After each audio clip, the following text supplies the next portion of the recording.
Hi and welcome to episode 33 of the This is Reportage podcast. My name is Alan Law, I'm the founder of This is Reportage and I'm a wedding photographer too. So great to bring you the fab Mick Shah today.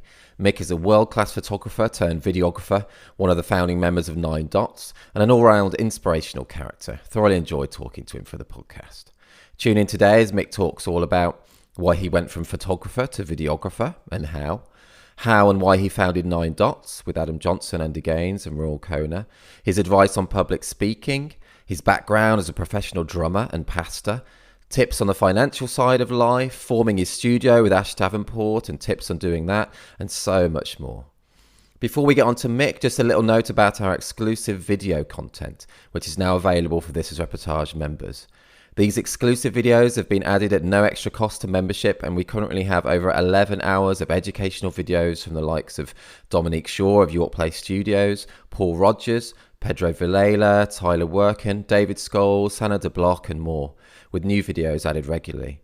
These world-class photographers share so many interesting bits of advice and tips, talking us through their images and stories, revealing their thought processes, technical details, storytelling tips and much more. Become a member at thisisreportage.com for instant access to these, as well as all our other benefits of membership. Right, on to Mick. Hey Mick, how you doing? I'm great, fantastic. Great to be on TIR radio. No. I should have called it that. You need a jingle or something like that. I don't know in the TIR radio. I do live with. I'm gonna make it that. That sounds good. I want a percentage of every, like, it's like a copyright or something, like a royalty. Okay, no, you can have 0.0001% of the free cost of the podcast. So that's fantastic. I mean, that's about as much as I got from our shared prize money from winning the tournament together, the ping pong tournament together. So ping pong. Is it ping pong, Mick? Table tennis, even table tennis. Well, you know what? Now that I know that this podcast is going out to the non-handshake members, like live to the world, I needed to call it something that is accepted in all cultures. So I went for ping pong. Okay, yeah, people will understand. But that was great though. That was, wasn't it? What was that? Fun times. What year was that? 2016. Was it? I want to say. Oh man, 17? That was the first time that we got through to the final and won it as well, didn't we? Yeah, we won it. Yeah, it's the first time you won it. I like to think that I had, a hand in that. Your legacy. You've now won it 3 times in a row. So. It was 50-50 though, man. It was awesome. If anyone doesn't know what we're talking about, it's the table tennis tournament at Nine Dots. Yeah, that was. Yeah, they've all turned off now because it's like, what the heck are they talking about? Edit that bit out. Edit it all out. No, man, not going to edit anything out. This is Mick Raw. Right. Anyway, dude. Yeah, thank you for joining me on here. It's ace to talk to you. How are you doing at the moment? I'm really good. I'm sure I'm like everyone. You have up days and down days. On the up days, you wake up and oh, this is amazing. All this time I've been gifted, and I love my family, and I love life, and everything's great. Namaste. And then the other days where you're like, oh my God, I want to just please can the world go back to how it was. I want to shoot a wedding, or I want to go back to normal, or I don't want to have to take off 5 million layers just to throw the rubbish out or queue up in Sainsbury's. I just want to just go back to life as normal. Oh, I know, man. It's like a roller coaster, isn't it? It is a roller coaster. It is. I mean, it's just like I've so much stuff you take for granted that, I live in London and, I know you live in Cornwall. I mean, do they have electricity and Wi-Fi down there? Just last year that came in. Okay, yeah, cool. But, the big smoke and the big... but I think there's so many things we take for granted, like just popping out, like, not that I do this every evening, but, you might think, oh, I want a takeaway or something at 9 p.m. or 10 p.m. And it was as simple as jumping in your car or getting on an app. And now, like, McDonald's is closed, for goodness sake. Like, that was a fail-safe. 24 hours a day is around my end. And that's gone. And that's the worst thing of it all, I think. I'm reduced to Wimpy buying. Like, what has the world come to? Does Wimpy does that exist still? It does, I know. I mean, like, it's desperate when you're either looking at Wimpy or Little Chef. Oh, I like Little Chef, though. I like Little Chef chips. Nice. Yeah. But anyway, okay. Yeah, it is a roller coaster, isn't it? And what's it looking for you in terms of like what's the next wedding that you're supposed to be like videoing? The next wedding I'm supposed to be shooting is the 2nd of August, but I think they're kind of they've already got a second date in, and they're just holding out to see what would happen. But I think that's probably not going to happen. And then after that, the next one is in France on the first week of September. But again, who knows?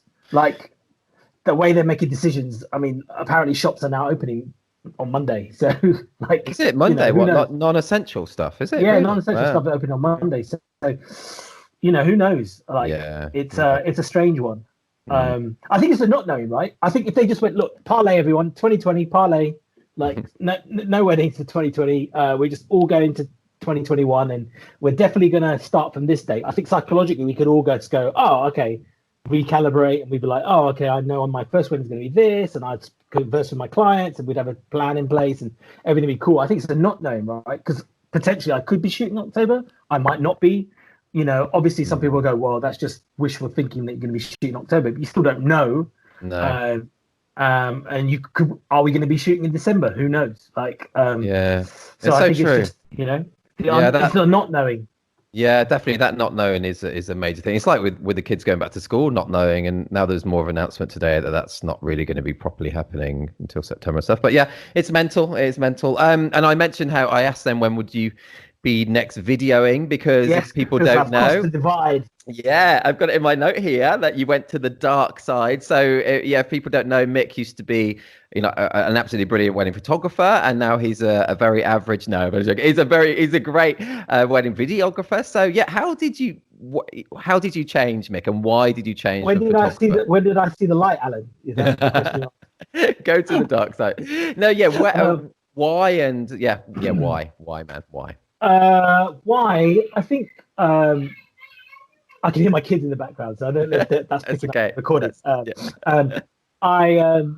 I think what happened was I've always been very. I don't know if it's taken me a long time, I think, to accept that I might be creative, because my whole life I've just been very passionate about things, and then been very obsessed with the thing that I'm passionate about. So I was a drummer. I know you know that. Like I was a professional drummer, but I started playing the drums when I was 20. Like quite late then, I guess. So I was studying a degree in law and went, I want to become a drummer, and just went, I'm going to learn the drums.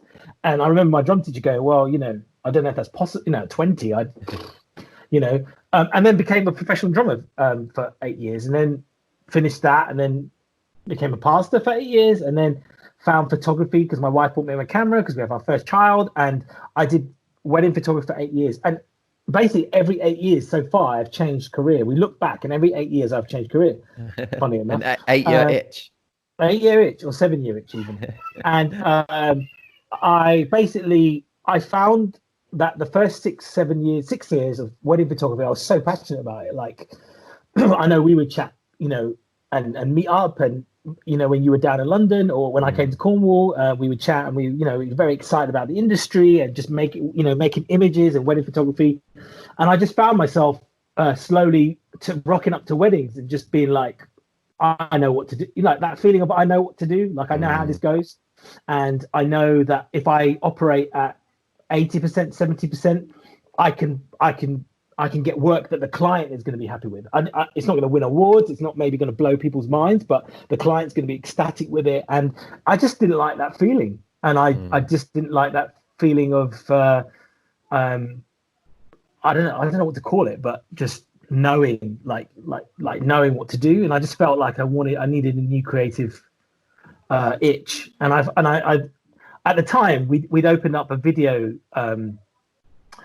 part of Mickey Studios that back then, it was like I wanted to open up a Mickey everything, a Mickey Studios, a Mickey Video, a Mickey Chips, a Mickey burgers, and we had some guys doing the video, and they weren't as passionate about weddings as me and Ash were, because Ash had joined at that time, right. And he was just like me and him are cut like two sides of the same coin kind of thing in a good way.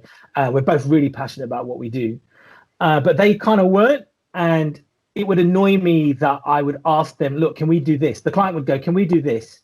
And I would go, can we do this? And they'd be like, nah, because I knew nothing about video. So they would just be like, nah, you can't do that because, this setting on the camera means you can't do that. And no, we can't do that in the edit. And I'd just be like, I don't like not knowing. I don't like being able to go, well, actually, you could do this.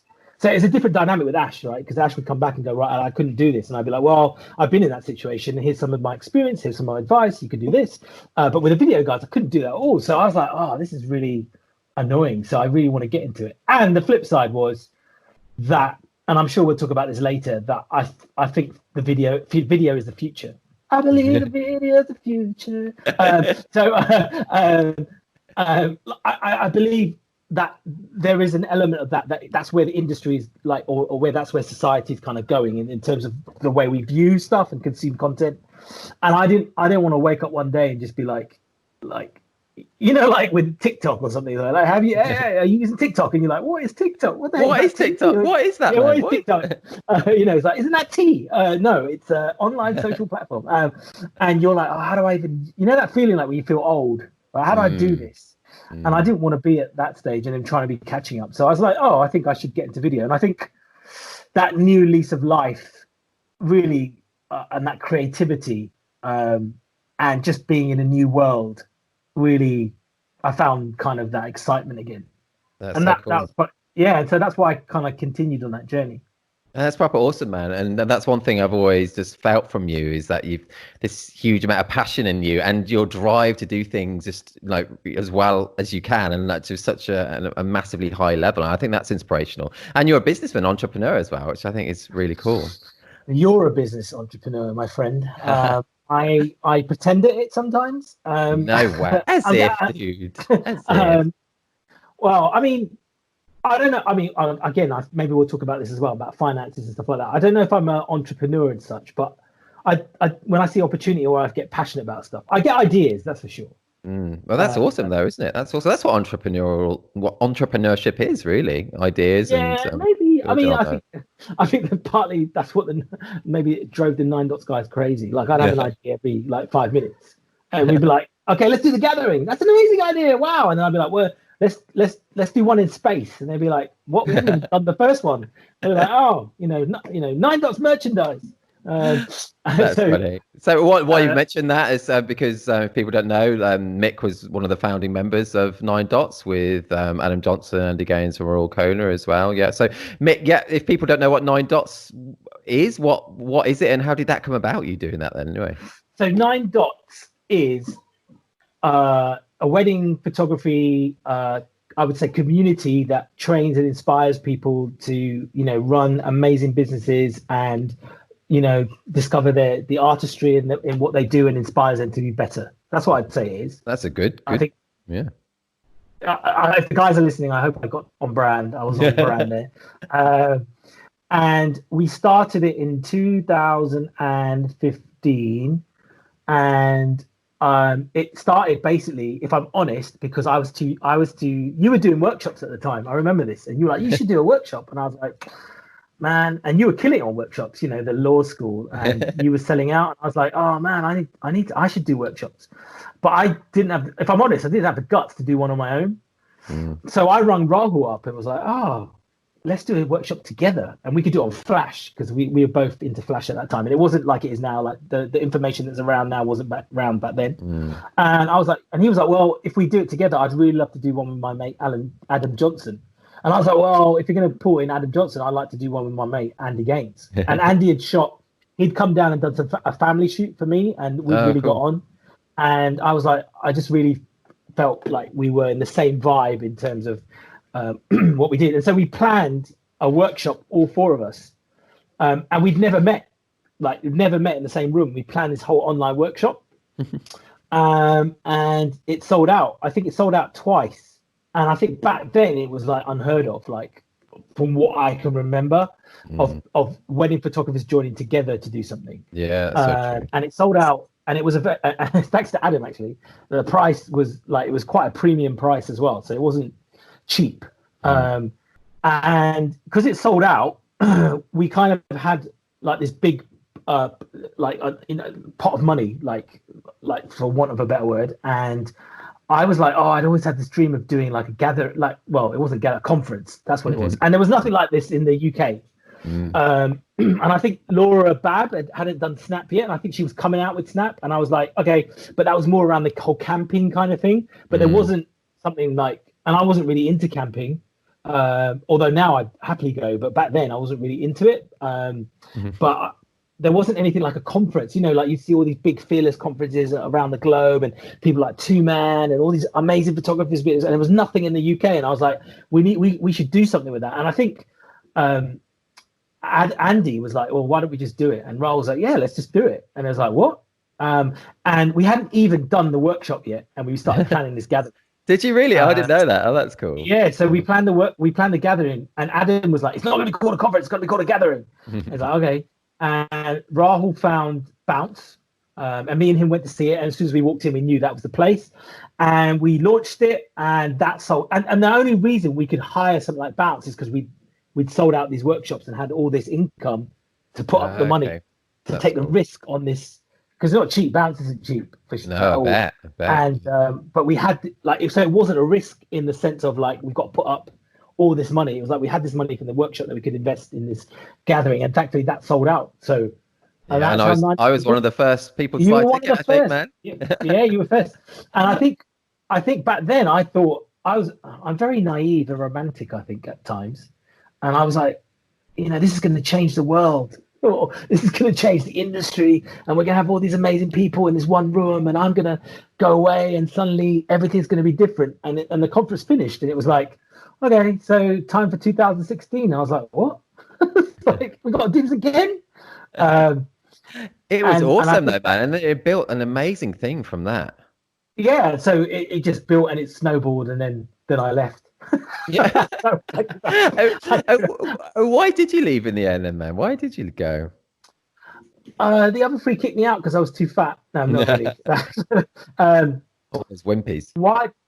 Oh no, basically they've all gone on this massive health drive. Like Andy's running like ultra marathons, and Rahul's lost all this weight, and Andrew's lost all this weight, and I haven't. And they just got me in a room and was like, look, dude, you're letting down the side. And I was just like, guys, I just love the buffet too much at the wedding. And someone's got to stick up for the people who want to, use the all you can eat buffet. So I'm going to take one for the make a stand. And they're like, well, you got to go. And I was like, fair enough. No, that's not what happened. I'm joking. What happened was I just was this is why I don't know if I'm an entrepreneur, but I can only focus on one thing at a time. And I found the love for video, and I wasn't as passionate about photography. I think it's a little bit different now, because I think having now gone through it all, I think I think I could actually manage a few things, but I didn't back then. I couldn't. And I think I was shooting all these weddings photographers. So I still had all these photography clients. I had a video company that I was running. I had Ash, who was kind of not looking after, but kind of managing and helping. And I had 9 Dots, and I decided to take on video. And I think in all of this, I mean, you've heard the talk, like I want to call it a mental breakdown, but maybe a midlife crisis, whatever.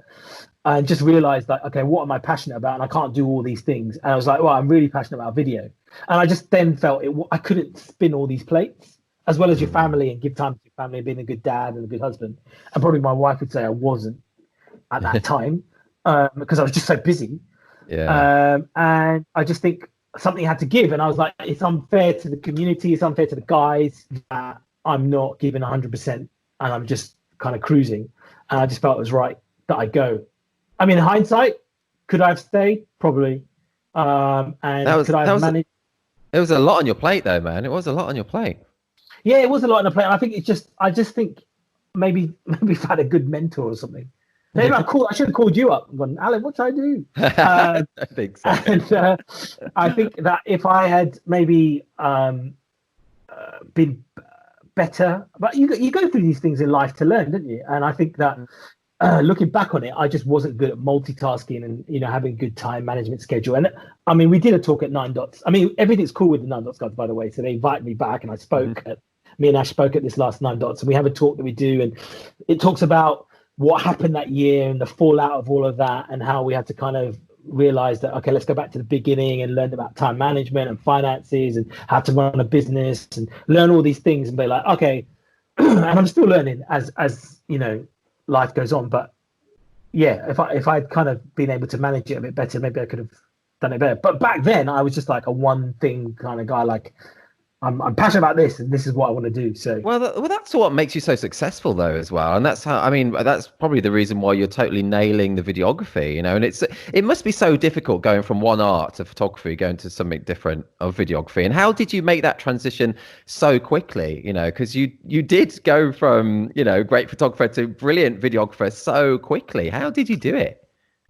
oh, thank you. Firstly, thank you. It's very kind of you to say that. Well, it's true though, I man. People should check out your video clips. Hopefully, I could embed maybe a video clip on the post when Yeah, this of course. podcast goes Yeah, out, yeah. and because it's Anyone you like want to, totally different. But it's totally it's like modern like film. It's like a film, man. It's like proper awesome. So yeah, how did you do it? Because a lot of people who are listening may be interested in trying video themselves. it's Yeah, funny. It's funny you say that, Alan, because I have a course for photographers that's to all help. good. No, I did a workshop before COVID hit, and it sold out. Like to teach photographers how to go to videography, Ah, and cool. then because COVID hit, I was like, well, like they still want to learn, so I recorded this whole course. So I've literally recorded this whole course for them, and it's been released. And it was like having a baby. Like I thought it'd be easy. It wasn't. It was hard work, and it was great. But I'm saying all this to answer that question because it kind of broke down the process of how did I do it. And I think that at the time I just dove in with 2 feet and just like I say, when I get passionate about something, and I think there must be some word for it where you know when you learn something in your life, and then because you have that skill you can then build on it in another career. I don't know what that's called. It must be something. It must be called something. But because I've been a drummer, and I at 20 I'd learned how to practice and develop skills. I think that part of my brain was there to break it down when I became a photographer. So when I became a photographer, it's like, well, I made all these mistakes drumming, and I knew how to break that down and practice it. I knew how to do it with photography, and I think it was the same with video, like Yeah, just that's break cool. down that process. And the other thing I did was I booked in a 1 day session with Philip White. I Oh don't know yeah, if you know Philip yeah. White, but Never worked with him, but heard of him. Yeah, as well. but yeah, so back him, he was the only wedding videographer I knew, and back then I was blown away by his films, and I was like, well, I'm going to invest all this money before I'd even shot my first wedding. I'm going to learn all this stuff on YouTube. I'm going to film anything, basically like photography. I'm going to film anyone at anything. So film any birthday party, family thing.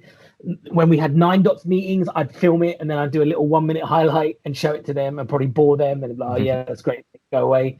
And through Andy, he got me my first wedding in Yeah, cool. Iceland. Iceland, so, It's quite a yeah, nice first wedding. it was Yeah. not my first wedding. Basically, I just said to him, look, if you know anybody who wants a free video. And he was like, I've got this couple in Iceland, and they haven't got any more budget because they spent it all on him. But they might be interested in a video. And I was like, well, I'll do it. And I think they paid for my ticket out there, Right. which he did. I've realised now he never paid me for it. I paid for that ticket. He owes me that. I'm joking. Were you scared for that? Was that your first kind of wedding video then, the actual real first one? Yeah. Yeah, so the Iceland one, he booked it in. And so he booked it in, and he was like, right, cool. So now I had a date, and I was like, right, I'm going to shoot this wedding in Iceland. And the couple were like, well, we've never seen a wedding video before, so we don't know what to expect, so do whatever you want. That's cool. Yeah, and so I booked in, so I learned all my stuff. I booked in a mentoring session with Philip White, and just to teach me everything that I need to know. He taught me all the stuff how he did it. I do it a lot differently now, but back then I didn't know any different. So he was like, this is how I would do it. And I was like, cool, that's given me confidence at least to try. And if I fail, went out there and did the best that I could.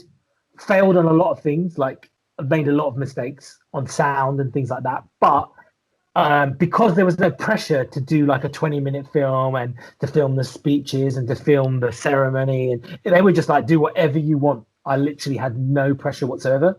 That's cool. And yeah, and so they were awesome. They were like, they had their wedding on a lake, and it rained, but they were like, we've come all this way and we're going to do it.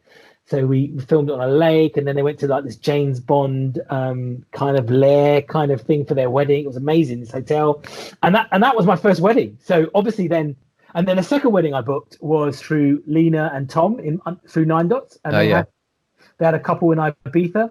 get married. Yeah, Iceland and Ibiza. Exactly.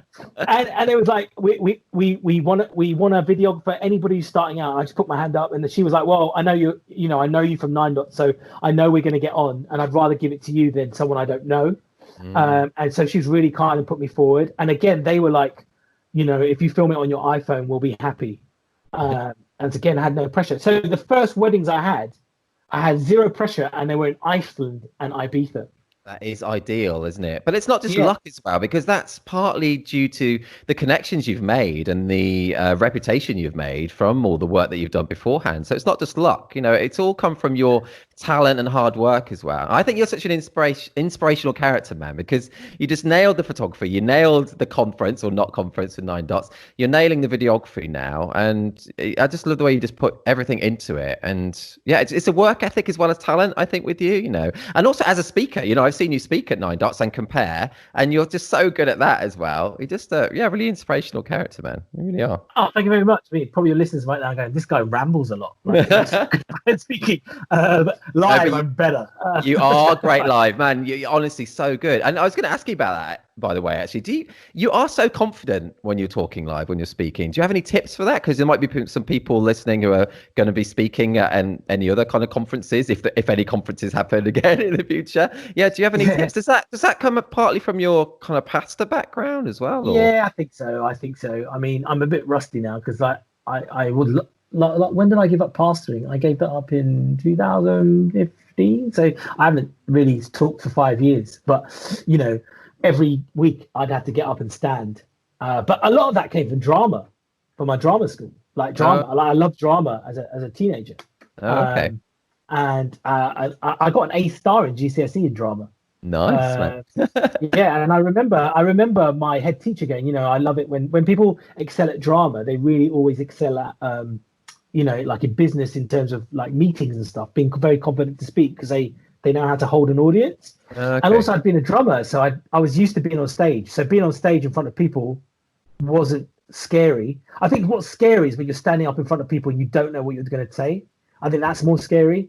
But I think when you're standing up in front of people and you know that they want to hear what you have to say and you feel that you've got something to say, then in that sense, like when you're drumming or performing, you're not scared because you're performing a piece of music and the audience want to hear it. So there's no I'm over that nervousness. And I think it's the same with speaking. Like you have to understand that like at a conference, people want to hear what you have to say. So, that's a given. And B, you have something interesting to say because your journey is unique. Like whoever you are, if you want to learn how to speak, like your journey is unique and your perspective and what you've learned is unique. And, you've got something to say that I don't know. And I if I'm humble enough, I can learn from it.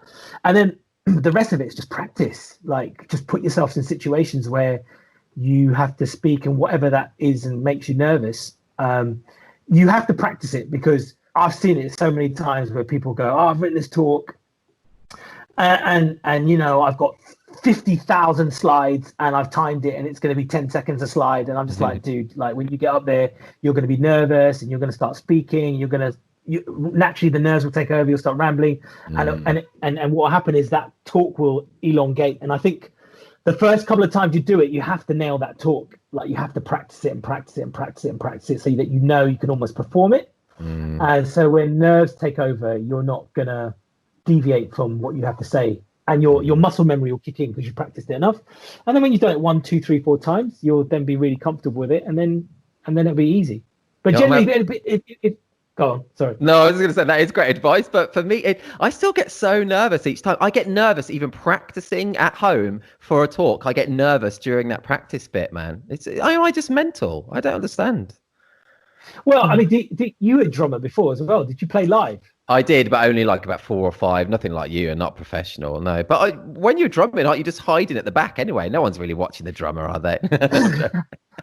Well, I mean, it's interesting because Andy, out of the 4 of us at Nine Dots, like Andy, again, he was very comfortable on stage, and he was a musician before, and he'd been a frontman. I think just being on stage or acting or getting up in front of people, will take care of those nerves. Yeah, it does And make sense. It does make sense. I, How did you get yeah, into drumming though? By the way, how did you get into drumming? I mean, I just find your backstory before getting into the wedding industry is just so interesting with pastoring. Can you say that as a verb? I don't know. pastoring, yeah, Yeah, it makes your okay. milk really clean. Yeah. um, But um, doing that, being a pastor and drumming as well, and then how did you? I just find it really interesting doing both those things and then getting how into did I get into weddings. drumming? How did I get into drumming? I got into drumming. Well, my mum says when I was 7 years old, I used to get the spoons and the pots and pans. I used to drum outside. Oh, cool, yeah. And then I grew up in church, and we used to drum. Music was always around, and I was involved in the music team. Like I think when I was 14, I was playing the guitar, and I used to play drums at church then, but I wouldn't count that as like I knew four beats, and I thought I knew everything about drumming. I was like, Right, yeah. oh yeah, it's cool. And I think when I was 20, I remember sitting in a cubicle on work experience in a PR firm, just being like, man, if I die tomorrow, it's like one of those films in a movie where a guy's in a cubicle and he just looks around and he goes, oh my God, is this going to be my life forever? And I was like, what? Like, if I die tomorrow, no one's going to remember me for sitting in this cubicle. Mm. What do I really want to do? And I was like, I really love music. And I remember phoning my mum and going, Mum, I want to become a drummer. And she was like, well, why don't you finish your degree first? And I was like, no, I don't want to finish my degree. And she was like, we've only got 6 months left. Finish your degree. So I was like, finished my degree and then basically went to drum school. So you've got a Music degree in school. law as well, then? I've got a degree in management and law, and then I went to do a diploma in music, which was for drumming. And then I did 1 year of a degree in music. And then in that first year, I found a job as a drummer. Cool. What kind of drumming? So basically, back then, there was a church. It was one of the biggest in Europe. 10,000 people part of this church, and so they were looking for a full-time drummer, and I was part of the church, and I applied, and I got it. And so we were then doing concerts in things like Royal Albert Hall, Wembley Arena. Wow, cool. Yeah, so I said to people, it's sex, drugs, and rock and roll without the sex and drugs. Oh, and we were recording albums, so we were going to the studio, and we had people, big gospel people. Like if I mentioned them, you probably wouldn't know who they are, but they would come over and we'd support them. So that was quite cool. And then from that, just enjoyed doing the music, but then felt that I don't know if I'm having an impact on people's lives behind this drum kit. And then me and my wife felt we really wanted to get more involved in the community. And that's how pastoring came about. So basically I remember being in my bathroom just praying, going, God, I'd love to be a pastor for just 3 months. Just try it. And my mum phoned me up. It was like, oh, one of our pastors needs to take a break. Can you take over for 3 months? Wow, really? And I was like, wow. what? Yeah. And so I was like, cool. And then did it for 3 months and then stayed for 8 years. Wow. Oh, that was the 8-year itch then. And what was 8 years. what was? I can imagine you were a great pastor. What was that like though? Did you bring back like your kind of like congregation's troubles? Bringing them home and stuff. Were you able to switch off? Did it help with your kind of like empathizing at weddings as well and stuff? Oh, for sure. I think empathizing with people at weddings, like, was like just handling people it's not easy, but I don't find it daunting. Like that side of wedding photography, I never found daunting. Like, organizing people for group shots and making sure the mum's okay, God willing, and stuff like that. Like, just being nice to people. From pastoring, yeah, for sure, that really helped. Did I take on people's troubles? Yeah, for sure, I did. And again, that's something you learn and live through, and then go, oh, okay, I can't change anyone. And if you have faith and you believe in God, you understand actually your role as a pastor is not to change people; it's just to point them to the person you think that they need to meet and can change, which for me is God. Okay. Right. And I think towards the end of it, I kind of understood that, and it was like, oh, okay, that's cool. But by then, I kind of found photography and felt it's time to go. And the same thing with Nine Dots. I just felt at church I wasn't given 100%, and I was more passionate about the wedding photography thing than I was about these people, and that wasn't fair either. So I felt it was time to leave as well. Oh, cool, man. So interesting. I love talking to you. I always feel like it's almost like the first time each time, but then it's cool, man. I love it. So let's change tack slightly now. Anyway, let's change tack. A random one. Do you have a favorite joke, Mick? Do I have a favorite joke? No. No. No, that's You know funny. what? My son says, "Do you have a favorite joke?" And I do. I like being funny, like in the moment. Like you see me at Nine Dots when like hosting and stuff, and just live. I've never seen you be funny though. No, I'm joking. I'm joking. Ah, I'm funny, funny, joking. funny. Nice. I've made a few fun, jokes at your expense. It's got a few Oh laughs. yeah, you did. Yeah. Did you do the whole like table tennis ball and my head thing? That was all off the cuff. That all Yeah. happened and that's what I'm saying. I couldn't now like say a joke, and I'd be like, but in talking, maybe like That's the best type of humor. That's the best type of humor. maybe. It is. But yeah, I don't have a joke. So Mick, if you had 24 hours totally to yourself to do whatever you wished and money was no object, what would you do? Ooh, I think I would change every day. I think right now I'd probably do something with the family, something Oh, amazing, like like take them somewhere. But 24 hours wouldn't be enough, would it? Could take 8 hours to get there. I get really deep into these kind of questions. But like, I have to get on a plane, and that would take 8 hours. So you've wasted 8 hours. You've only had six, and then you got jet lag. So then, what would out of 24 hours? I would I would have an amazing time with my family, and then if money's no object, I would buy 5 houses or something to set them up for life because I'm about to die in 24 hours. okay, And then that's a good. they'd live off that for the rest of their lives and be like, "Dad was such a great dad." That's a good one. Okay, that's good. That's good. Yeah, what is a random fact about you that you think most people would be surprised to know?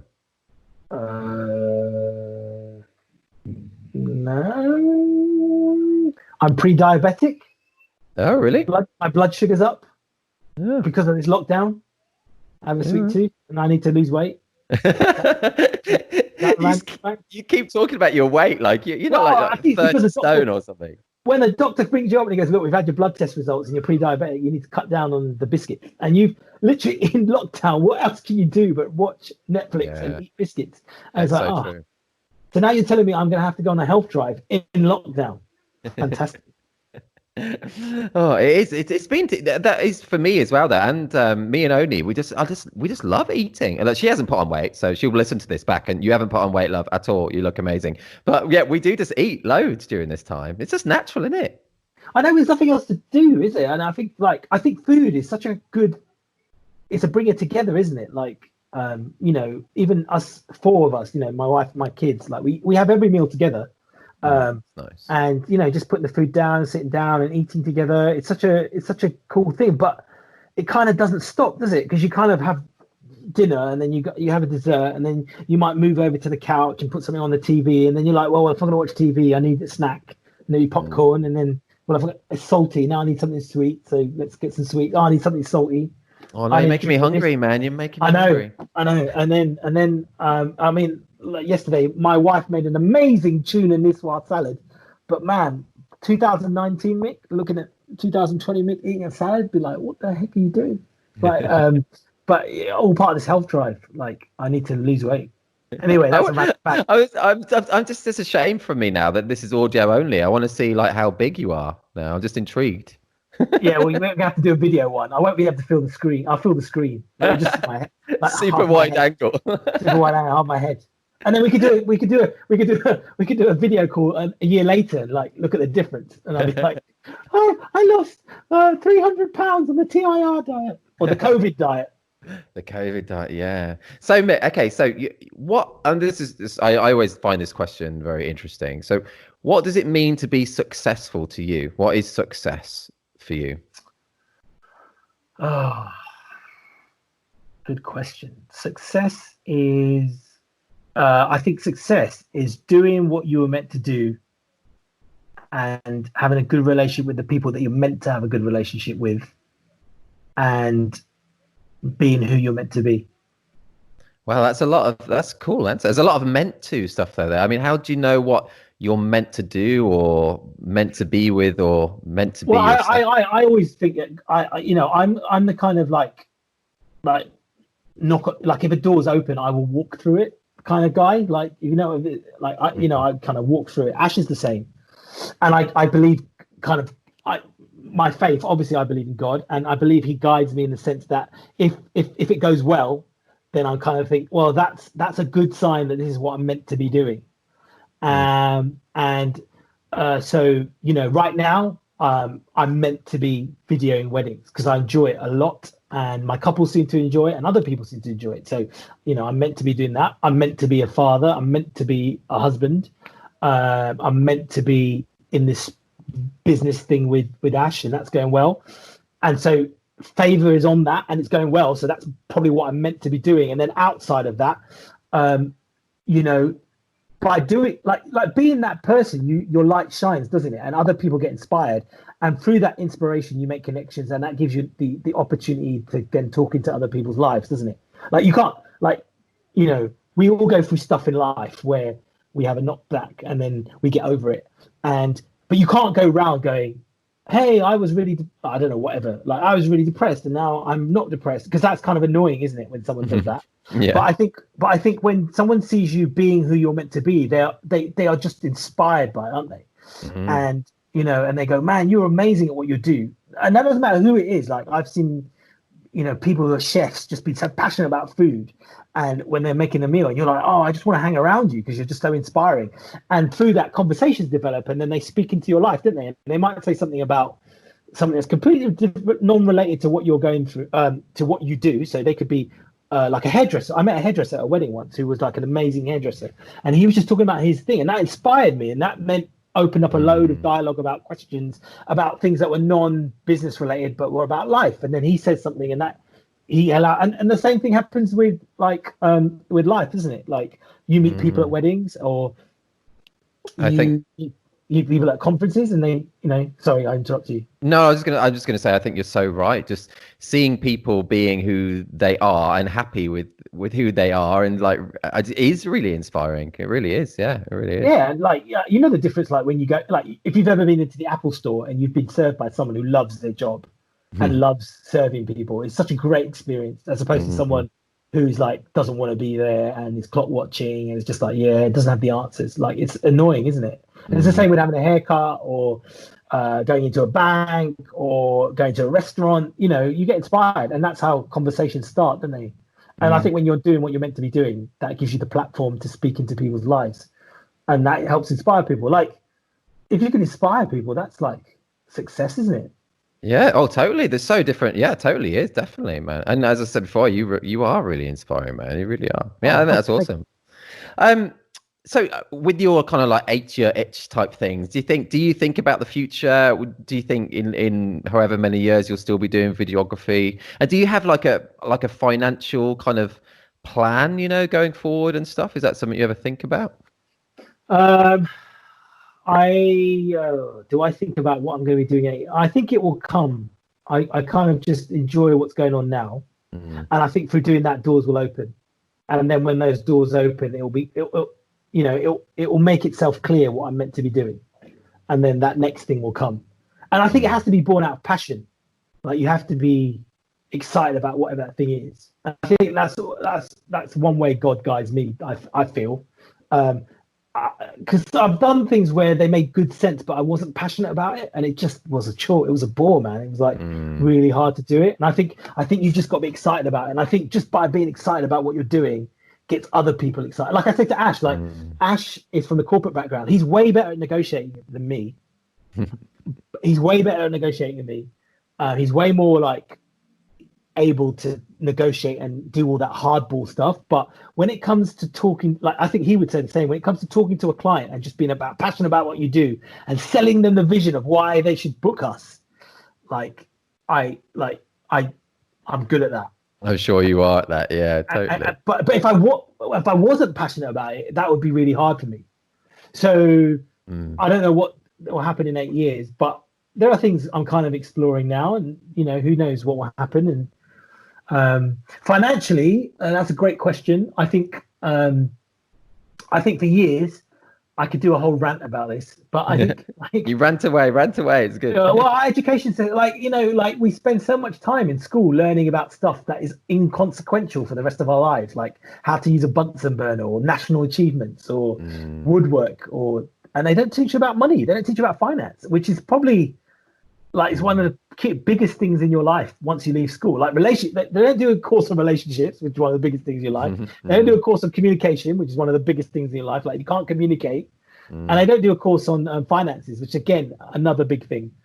And I had no financial education and grew up with like in a single parent family, and we were on benefits, violin, and then got a job, and then suddenly got into wedding photography, and I was getting paid. I mean, I know this is not true, but forgive me, but this is how I, at my time, I was like, oh my God, I get paid more for one day than I do for doing a whole week's work. And suddenly had like I wasn't rich, but had all this more money than I ever had before. I just didn't know what to do with it. And what did you do with it? Spent it on stupid stuff. Like we were part of a group, and people would be like, "Oh my God, today I bought a robot Hoover," and I'm like, "What's a robot Hoover?" And they'd be like, "I need a robot Hoover. Yeah, I need a robot Hoover. What's the best robot Hoover to get?" And you spend £300 on a robot Hoover. Like everybody in the group would buy a Roomba, or like what's the best vacuum cleaner to get? And everybody would buy this vacuum cleaner and think nothing of dropping £300 or £500 or whatever on all this stuff, and just didn't know anything about finances.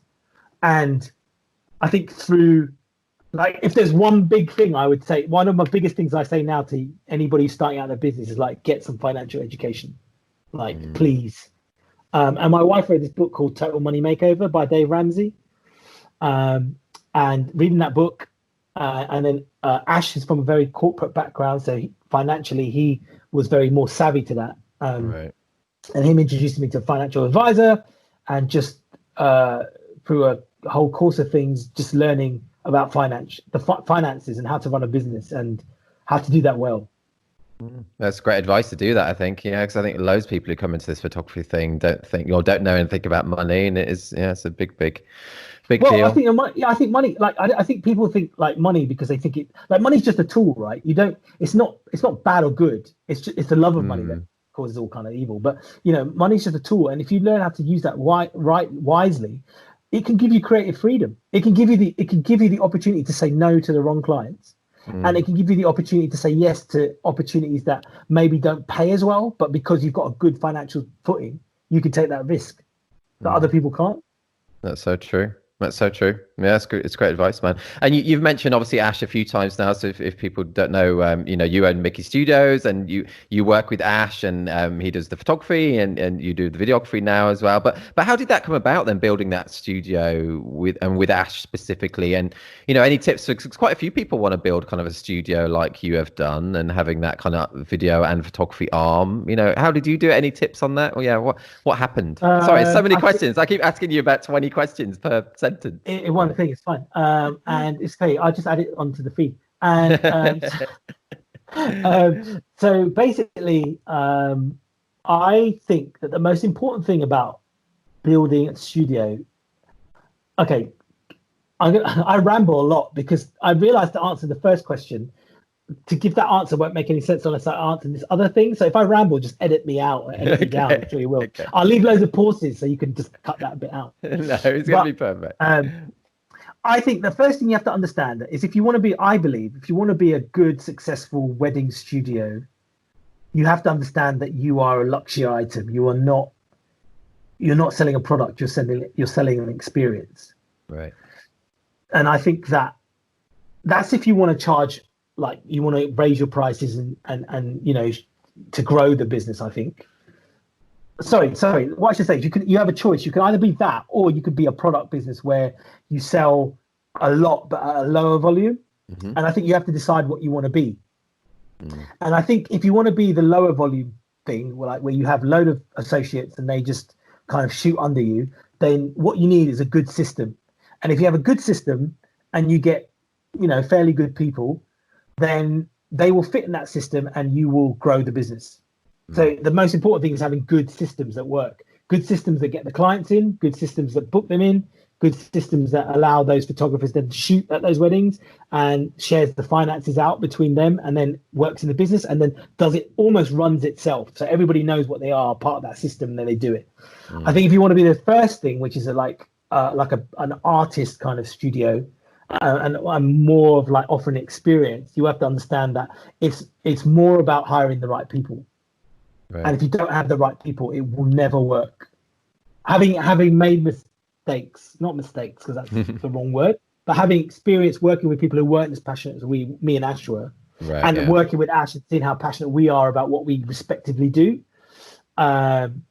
it really is about having the right people. And he came to the first Nine Dots workshop. I just thought, why is this guy here? I just thought he was really arrogant, and he wasn't at all. But he just sat there really confident looking, and I was like, why is this guy here? And then I remember going to a wedding and getting ready for that wedding and just thinking, I want to take on an associate. I had one guy who was a former groom who was an associate, Mikey, great guy, but I wanted to take on another one, and I just remember his name. I believe it was a God thing again. Like, I'm not trying to be over spiritual, religious. His name popped into my head. I was getting ready for this wedding, and I said, I'm going to ring him right now. And I rung him, and he picked up the phone. And I was like, I've got this opportunity. I just feel that you should join my studio. Wow, you should become an associate, and here's the offer. And he was like, cool. Like, he didn't say no. He just like, yes. Cool. And I was like, well, let's shoot one wedding together, and I'll show you how I do it. And then after that, you could say whether you want to do it or not. And he came the next week, I think, shot the wedding. I was like, yeah, I want to be part of this. And that's what I mean by having the right people. Like, he was just from the get-go has been like, anything I've asked him to do, he's done it 110% and more, and has always been excited about the opportunities. And I think, that really helped us to drive the studio in that more luxury. No, I wouldn't say luxury, because like it's all relative, isn't it? But if you look at our site now to how it was 2 years ago, it's got all this destination weddings on it, and like that has come out of us being really excited about doing that and just pursuing that. And that's your like first 2 weddings as well. That's all your destination stuff you need, man. With your Iceland and Ibiza stuff that you were doing. Well, yeah, and we've been back to Iceland since then. But it's been amazing. Like, and you work so well together, and as you said before as well, you have different strengths, so that obviously just works really well. Do you ever kind of like disagree on things and fall out at all, or? We've only fallen out once that I can remember. He would even say it wasn't a falling out, but I was annoyed that he had all these flashes and they just kept going off during the dance floor. And I was like, dude, are you just going to keep them on and just keep flashing like spray and pray kind of thing? And he was like, yeah. And I was like, oh. That's what I'm going to do. I got really annoyed at him. Of course you are. And I got annoyed at him for about 10 minutes. And he probably won't even remember this. And then he came back and went, "What, do you want to drink?" And I was like, yeah. And then we were okay. Oh, that's perfect. And it's the only time that's ever happened. I don't even know if he remembers that, but for me, it was really annoying. But it's funny because asking that actually, because you're in quite, obviously sometimes photographers, might have a little moan about videographers sometimes, and I'm sure the opposite is the same with videographers moaning about photographers. Yeah. But you're in quite a unique position now because you've been on both sides. Do you have any tips as a videographer, for photographers about working with videographers? Oh, no. Tips for photographers working with videographers, or tips for videographers working with photographers? Yeah, you know what I mean. Because probably more photographers will be listening to this. So tips, something that would help them work with videographers. I think a really good tip came out of, a really good tip would be get the videographers on side and show them that. Try and make it like, okay, let's go back. Adam Johnson, right, had this experience where he was shooting at a wedding, and I remember him telling me that he rocked up and it was like a really like luxurious wedding, and he rocked up and he wasn't the main photographer. Like, there were other people there, and he didn't realize until he got there. Oh, right. And I remember him telling the story of how this one guy really tried to take control of it, and that really put the backs up of everybody else. And then he just went off with this other videographer, and they went really well. And when he told me that story, it really impacted me. I was like, man, I wonder what I would have been in that situation. Would I have been the first guy who tried to take control of the situation and tried to make sure I got what I needed and then didn't care about anybody else? And as long as everybody worked around me, that would be okay. Or would I have been like him and just been like, tried to make friends with people?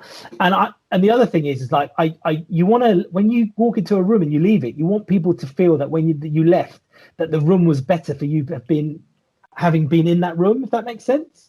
Yeah. So I try from that point onwards. I tried to, like, whenever I worked with a videographer, I wanted him to walk away from that wedding and go, man, that was the best experience with a photographer I've ever had. And by having him along, that's elevated my work. So I would just be like, all right, dude, okay, how are we going to shoot this? This is what I need. What do you need? Okay, let's work together on this. And the other thing is, I think, like, honestly, I think photographers are way too precious about what they do, as videographers probably are as well. Like, they're like, oh no, I need to be here and I need to get the shot, and I'm a documentary photographer and I can't have anybody interfering with the scene. And it's like, oh, get over yourself. Yeah, like that's like so like it's like, this is about the couple at the end of the day. Like, that's what we are artists, but we're primarily there to provide a service for that couple. And so okay, it's not ideal, but what's the best thing I can do to A, make sure the couple have an amazing time, B, make sure I get amazing work, and C, make sure this videographer gets amazing work.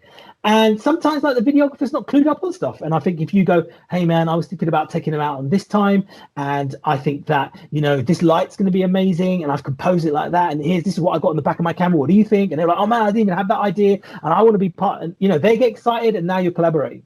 That's cool. And this happened. This is. Oh, sorry, I forgot the story. This happened at a wedding we went to where me and Ash were booked by the couple, and so I'd heard this Adam Johnson story, and then we rocked up to this wedding in. It was a destination wedding. I don't want to say where it was because it'll give away the wedding. And the couple had booked me and Ash, and we were like, look, and they were really excited about us having us there, and they paid a lot of money for us to be there. And we rocked up to the wedding, and there was we rocked up to the pre-wed shoot, and they were like, look, my brother has hired another photographer. And we're like, look, and he was like, look, you don't understand.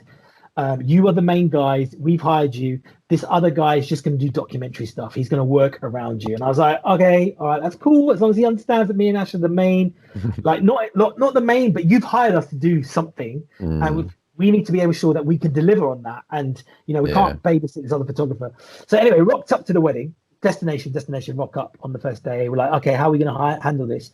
Rock up and, like, meet the guy. He's in the room he's got a camera. I go, hey, my name's Mick. And he goes, hi. I go, cool. So you're the other photographer? And he goes, no, I'm a videographer. I'm like, what? Oh. He goes, no, yeah, I'm the what do you mean? He goes, oh, I'm the videographer on the other team. Like, what team?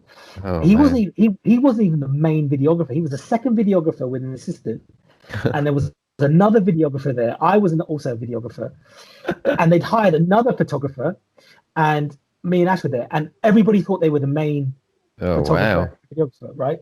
Yeah. And I'm like, okay, so this is what I mean about collaborating. So I just got us all together. I was like, okay, guys, we've got to work together.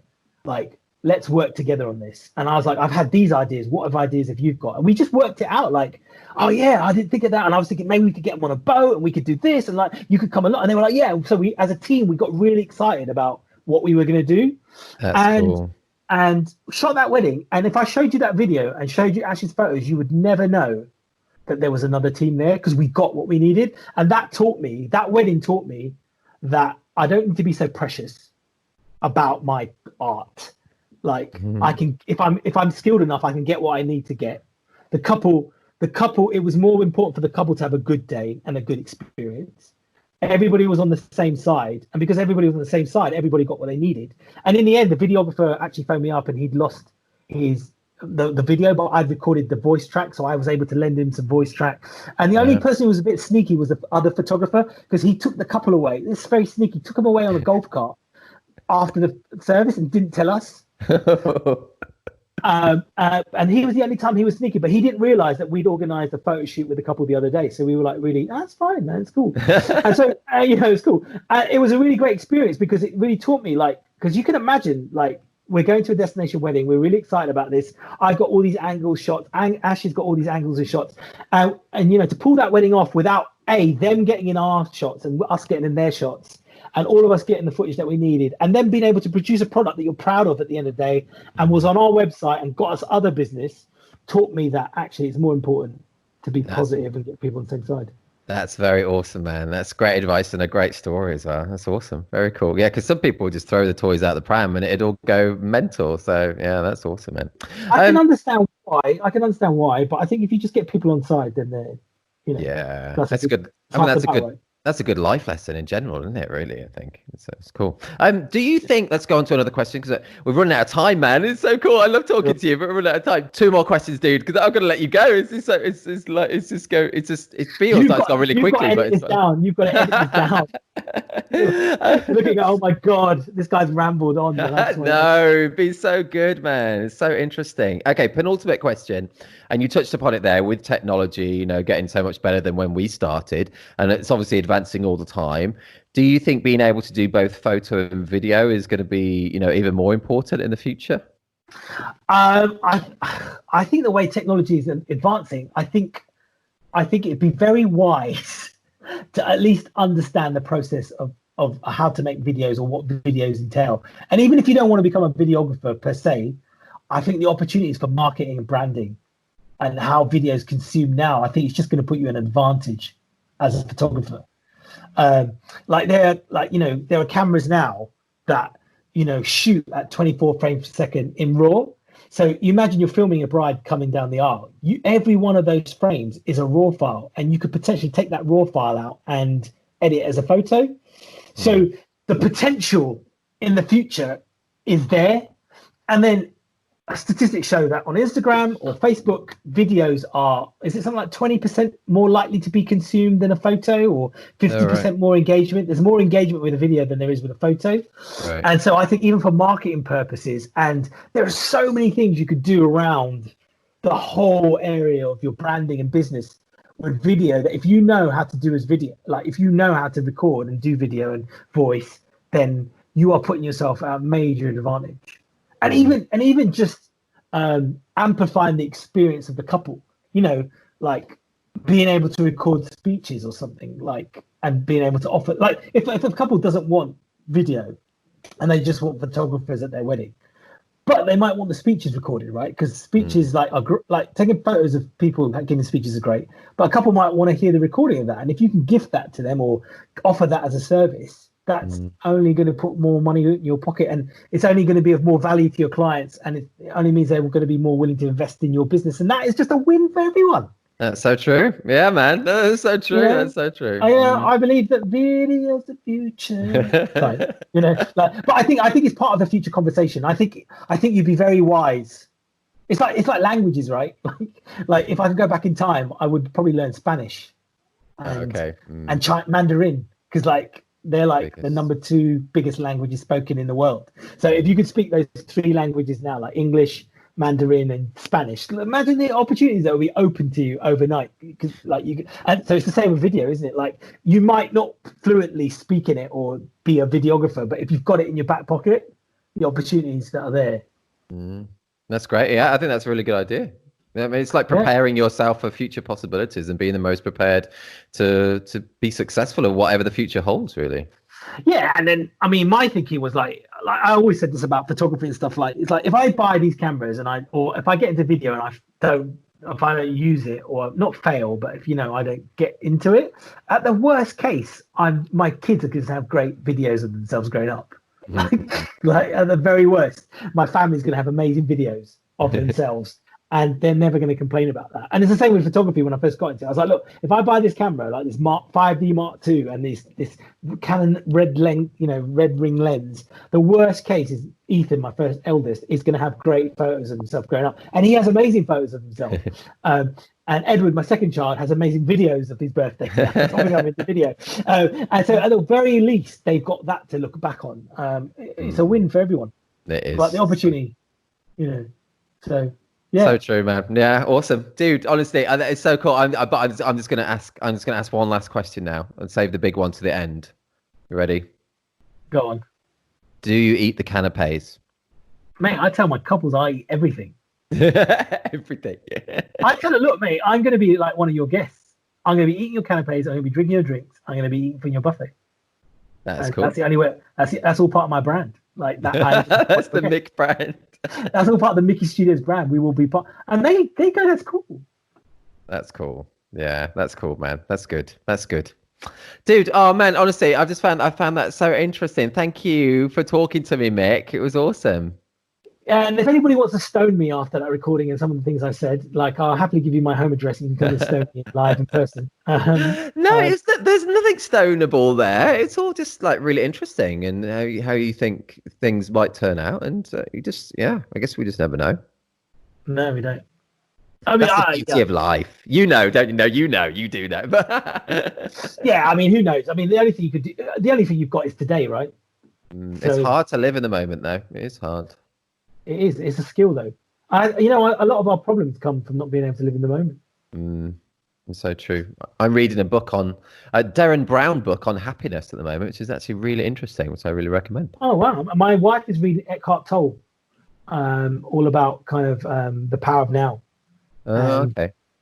Just like most people either live in the past or the present, don't they? They make decisions based on fear of the past or stuff that's happened in the past or stuff, or they're thinking about the future. So they're never really in the moment. But the only thing you have guaranteed is this moment right now. So you might as well enjoy it. So true. Yeah, so true. All this life-like lessons that are dropping on this podcast is awesome. Yeah, so basically live in the moment. Learn about finances, get a standout brand, and learn video. Yeah, that's it. Nutshell. And eat the canapes.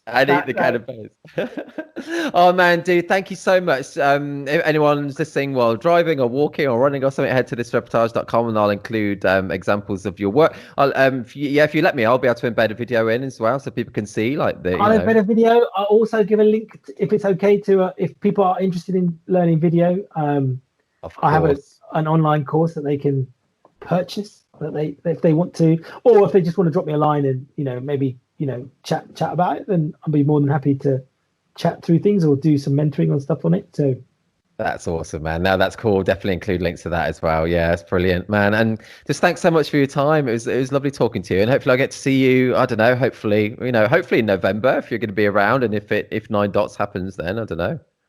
Yeah, but we'll see. Like I said, you got to live in the moment, right? And November, who knows? At this point in time. So true. Oh man, thanks so much. You stay safe, dude.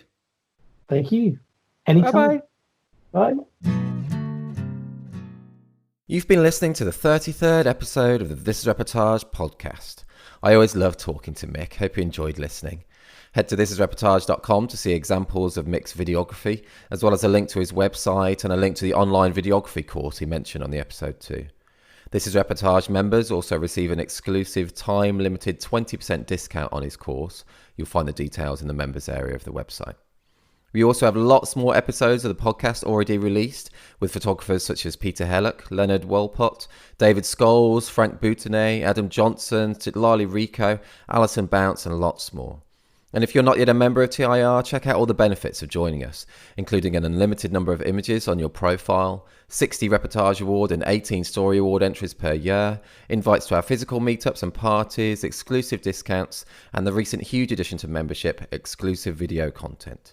There's already over 11 hours worth of videos to watch, where some of the world's best photographers share their tips, thoughts, and experience to make you a better photographer. New videos will also be added regularly. Collection 16 of our awards is currently open to submissions too. Deadline is 23:59 BST on 24th of July 2020. No poses, nothing staged. This is Reportage. And this is bye for now.